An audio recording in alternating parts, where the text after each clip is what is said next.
Cousin sister வந்து பொண்ணு பார்க்க வந்தப்போ அவங்க வந்து உங்க பொண்ணுக்கு என்ன தகுதி 5ஆம் கிளாஸ் தானே படிச்சிருக்குன்னா வாணிஸ்ரீ மாதிரி புடவை கட்ட தெரியும் அப்படின்னு சொல்லியிருக்காங்க. எல்லாருமே ஸோ எல்லாருமே அந்த ஆன்சர் பிடிச்சி அந்த கல்யாணம் ஃபிக்ஸ் ஆச்சு. எங்க யாருக்குமே So, அதை வச்சு புரிஞ்சுங்க நீங்க. எனக்கு மேக்கப் போடுறதுலையும் ஹேர் ஸ்டைல்லையும் அந்த பெண்மை ஒரு நளினமான ஒரு நடை இதெல்லாம் நான் கற்றுக்கிட்டது ரொம்ப அழகா ரொம்ப வைஜெயந்தி மாலா. ரொம்ப அருமையா சொன்னீங்க. டயலாக் டெலிவரி எக்ஸ்பிரஷன்ஸ் எல்லாம் கற்றுக்கிட்டது சாவித்ரி அம்மா கிட்ட. வா வா வா. சாவித்ரி அம்மா நடிப்பு பார்த்து தான் நான் ஒரு பெரிய நடிகை ஆனேன்னு சொல்லலாம்.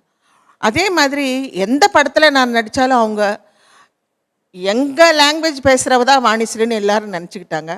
எனக்கு எல்லா லாங்குவேஜும் எனக்கு பிடிச்சமான ஒரு லாங்குவேஜ். எந்த லாங்குவேஜ் கொடுத்தாலும் அதுக்காக அதுக்குன்னு ஒரு டியூன் இருக்கும். ஒவ்வொரு லாங்குவேஜுக்கும் ஒரு டியூன் இருக்கும். அந்த டியூனை நம்ம பிடிச்சிட்டோம்னா இப்போ பாடினார் பாருங்க.